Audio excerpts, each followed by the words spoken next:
Il existe des portes qui ont été fermées pour cacher des trésors.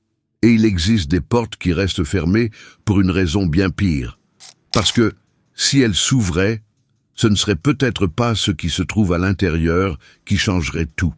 Ce serait peut-être notre version de l'histoire. Aujourd'hui, vous allez voir 6 portes scellées, et aucune d'entre elles ne devrait continuer à exister.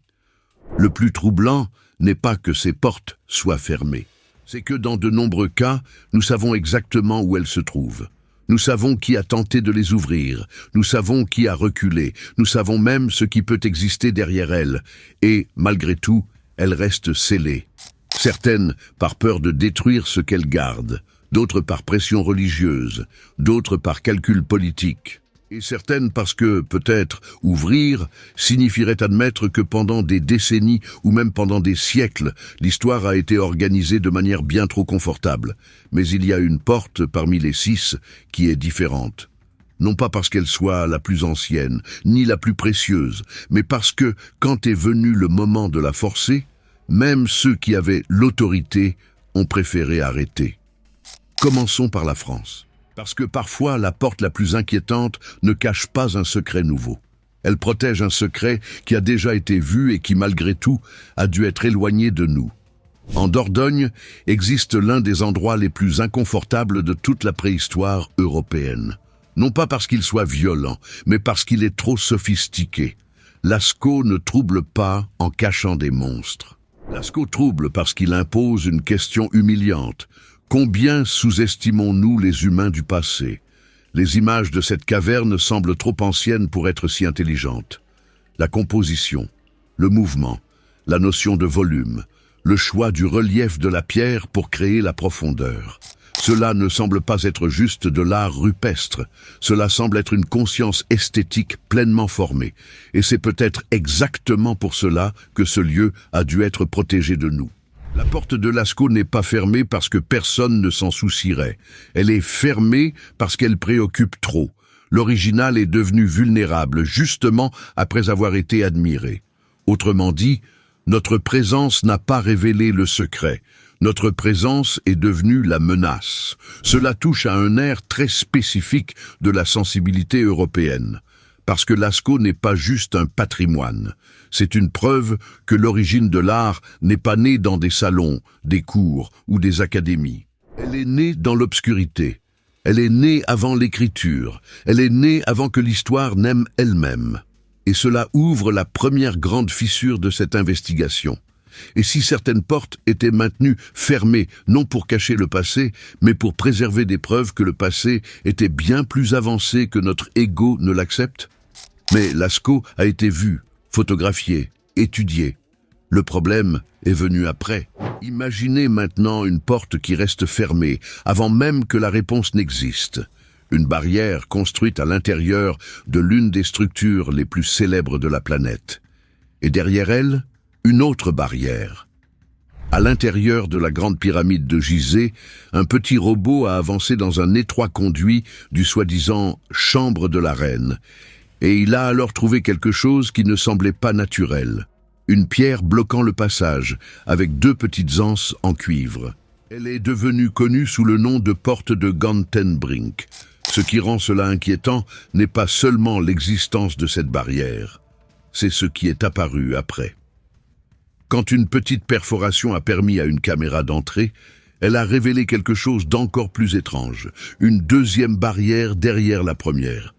Et c'est ici que le véritable malaise commence.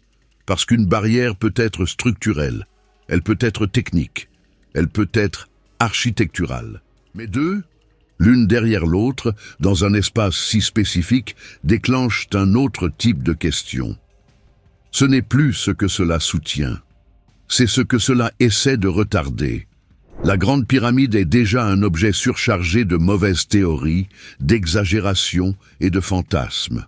Mais le problème ici ne dépend d'aucun délire.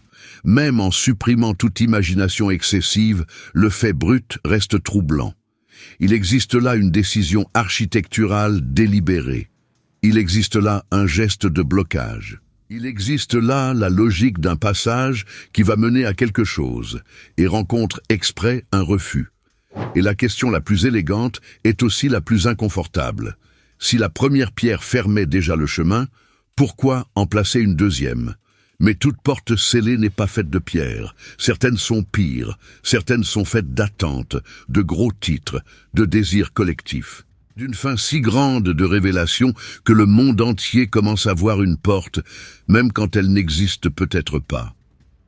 Pendant quelques années, le tombeau de Toutankhamon est devenu le centre d'un fantasme parfaitement moderne. Celui que la porte la plus importante de l'archéologie égyptienne était encore là, cachée derrière un mur peint. Des lectures en haute résolution avaient révélé des lignes droites qui semblaient correspondre à des cloisons et des portes bloquées. L'hypothèse a grandi rapidement. Derrière le mur d'un pharaon déjà légendaire pourrait se trouver Néfertiti. Ce n'était pas seulement une découverte. C'était la promesse de réécrire des chapitres entiers de l'Égypte ancienne. L'idée était irrésistible. Et c'est exactement le point le plus dangereux.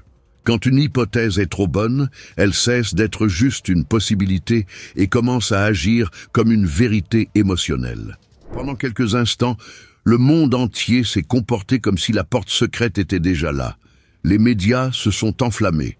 L'attente a augmenté. Le silence autour des tests s'est transformé en suspense planétaire. La simple possibilité d'une chambre cachée s'est transformée en une force psychologique plus grande que les preuves disponibles elles-mêmes. Et puis est venue la partie la plus importante de cette histoire. La science a freiné le délire. Des analyses ultérieures, plus complètes, ont conclu avec un haut degré de confiance qu'il n'y avait pas de preuves de chambres occultes derrière les murs du tombeau. Une partie des signaux antérieurs pouvait s'expliquer par des reflets anormaux, des lectures trompeuses, des interférences causées par la structure elle-même et par la surface peinte. Mais cela n'affaiblit pas cette investigation, cela la renforce, parce que la porte de Toutankhamon n'a peut-être jamais existé physiquement. Et malgré tout, elle a dominé l'imagination, la presse, le tourisme et l'autorité institutionnelle. Cela révèle quelque chose de plus profond. Nous ne sommes pas attirés seulement par les secrets. Nous sommes attirés par la possibilité que la version officielle soit incomplète. L'affaire Toutankhamon change la donne. Vous entrez en espérant une chambre cachée et vous repartez avec une pire question. Si quelques lignes, quelques lectures ambiguës et une hypothèse séduisante ont suffi pour que le monde entier se comporte comme si une porte secrète était là, combien d'autres certitudes historiques dépendent également d'interprétations fragiles? Imaginez maintenant l'inverse. Une porte qui existe réellement. Un endroit que tout le monde connaît. Une chambre centrale qui reste scellée. Non pas parce qu'elle soit imaginaire, mais parce que l'ouvrir pourrait tout détruire. Il existe un tombeau célèbre pour ce que le monde a déjà vu, mais le véritable centre reste intact. Le mausolée du premier empereur de Chine, Qin Shi Huang, reste fermé. Non par manque d'intérêt, non par manque de technologie basique, mais parce qu'ouvrir sans capacité totale de préservation pourrait être un désastre irréversible. Autour de la montagne funéraire, des analyses ont détecté des concentrations anormalement élevées de mercure. Cela alimente l'hypothèse que les anciens récits sur des rivières de mercure à l'intérieur du tombeau n'étaient peut-être pas juste un mythe. En même temps, l'archéologie porte déjà un traumatisme concret dans cette région. Quand les guerriers de terre cuite ont été exposés, une partie de leur polychromie a souffert une détérioration presque immédiate au contact de l'air. C'est l'une des portes les plus sophistiquées de toute la liste parce qu'elle n'est pas fermée par superstition. Elle est fermée par une admission presque humiliante de la modernité. Nous ne sommes peut-être pas encore à la hauteur de ce que nous voulons découvrir. La civilisation qui croit pouvoir cartographier le génome, éditer des images de l'espace et modeler le climat hésite encore devant une chambre mortuaire ancienne, parce qu'elle sait que le premier geste d'ouverture pourrait aussi être le premier geste de destruction. Et ici surgit une autre couche, encore plus inconfortable. Tout secret ne reste pas caché parce que quelqu'un veut mentir. Parfois, il reste caché parce que la vérité est trop fragile pour survivre au contact. Mais certaines portes ne sont pas dangereuses seulement parce qu'elles gardent. Elles sont dangereuses parce qu'une fois fermées, elles cessent de protéger les objets et commencent à protéger les fantasmes politiques. Peu d'exemples montrent cela aussi bien que les salles fermées du Taj Mahal. Pendant des années, ces espaces verrouillés ont été transformés en combustible pour des récits parallèles. Qu'est-ce qu'ils cachent? Pourquoi ne pas montrer? Quelle version vraie se trouve là-dessous? Et c'est ici que l'histoire devient plus intéressante que la conspiration. Parce que quand le bruit idéologique baisse, la réalité qui apparaît est bien plus révélatrice. Beaucoup de ces salles font partie de structures souterraines connues de l'architecture moghole. Certaines ont été fermées au public après des dommages, des infiltrations et des risques pour la conservation, et n'ont été rouvertes que dans le contexte de l'entretien et de la restauration. Mais une porte verrouillée ne reste jamais neutre très longtemps. Quand la confiance collective dans les institutions, les archives et les experts s'affaiblit, tout cadenas devient une preuve. Tout couloir sombre devient un argument. Toute zone interdite devient une confirmation émotionnelle qu'on cache quelque chose. Et c'est peut-être la véritable force de ce cas. La question cesse d'être ce qu'il y a derrière la porte. Elle devient pourquoi une société a tellement besoin de croire qu'il y a quelque chose derrière la porte. Quand cela se produit, la porte cesse d'être une architecture. Elle devient un symptôme, symptôme de méfiance, symptôme de lutte narrative. Symptôme d'une époque où l'interdiction vaut plus que l'explication. Mais il existe une porte qui va au-delà de l'architecture, de la science ou du différent idéologique. Une porte devant laquelle même l'appareil moderne a reculé. Une porte qui avait des clés, avait une équipe, avait l'autorisation et, malgré tout, n'a pas été ouverte. C'est la porte la plus forte de toute l'investigation, non pas parce qu'elle soit la plus cinématographique, mais parce qu'elle produit la question la plus adulte de toutes. Qu'est-ce qui ferait que les institutions modernes choisissent de ne pas savoir? Dans le temple Padmanabha Swami, en Inde, des inspections dans des coffres ont révélé des richesses impressionnantes. Mais le soi-disant Vault B s'est imposé d'une autre manière. Le rapport est presque théâtral. D'abord, une grille métallique.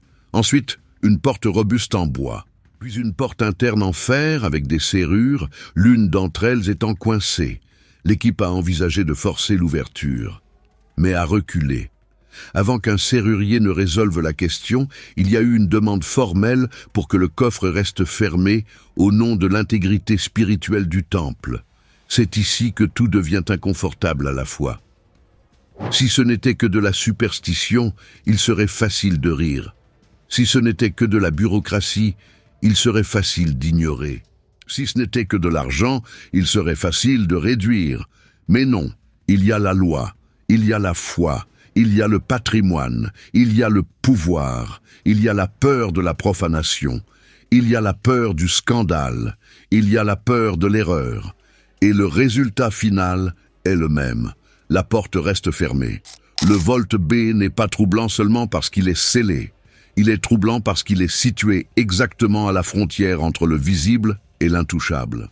Il porte la sensation que certaines portes ne sont pas maintenues fermées, juste pour protéger ce qui est à l'intérieur, mais pour empêcher le type de crise que l'ouverture provoque de l'autre côté. Et cela crée l'hypothèse la plus dangereuse de cette histoire. Peut-être que l'humanité accepte d'ouvrir presque n'importe quoi, à condition que l'ouverture ne menace pas la structure morale, politique ou spirituelle qui soutient celui qui commande. Parce que, au fond, ce qui fait peur, ce n'est pas l'idée de trouver de l'or, ni des manuscrits, ni des restes humains. Ce qui fait peur, c'est de trouver quelque chose qui rend la décision de maintenir fermée complètement compréhensible. Si cela se produit, alors la porte cesse d'être un objet, elle devient une limite, non pas entre le passé et le présent, mais entre ce que notre civilisation supporte de savoir et ce qu'elle préfère appeler l'interdit. Maintenant, remarquez le schéma. À Lascaux, la porte protège une origine artistique trop sophistiquée pour tenir dans une vision simpliste du passé. Dans la Grande Pyramide, elle bloque un chemin qui semble avoir été bloqué plus d'une fois. À Toutankhamon, elle prouve que le désir d'une révélation peut fabriquer des portes mentales. À Qin Shi Huang, elle rappelle que découvrir peut aussi détruire. Au Taj Mahal, elle montre comment le manque de confiance transforme les serrures en idéologie. Et dans le Volte B, elle expose le point où même l'État moderne hésite devant l'inconnu. Alors peut-être que la question centrale n'a jamais été ce qu'il y a derrière ces portes. Peut-être que la vraie question est une autre. Qu'est-ce que l'humanité essaye exactement de protéger quand elle décide de ne pas ouvrir? Des trésors? Des souvenirs? Des équilibres religieux? Des récits nationaux? Ou l'illusion même que nous avons déjà compris le passé? Nous aimons penser que l'histoire est une archive, quelque chose d'organisé, catalogué, progressivement éclairci. Mais ces portes suggèrent autre chose. Elles suggèrent que l'histoire est peut-être un couloir, et qu'à certains endroits, quelqu'un est arrivé avant nous, a regardé à l'intérieur et a décidé de fermer. Non pas parce qu'il n'y avait rien, mais parce qu'il y avait trop. Et la partie la plus inconfortable, c'est ceci. Presque toutes ces portes sont encore là, en attente, non pas par courage, mais en attendant le jour où quelqu'un accepte la conséquence de découvrir. Si ce jour arrive, peut-être que le plus grand choc ne sera pas ce que nous trouverons derrière elle. Peut-être que le plus grand choc sera de réaliser combien de temps nous avons passé à appeler du passé ce que, en réalité, nous n'avons jamais eu le courage de confronter.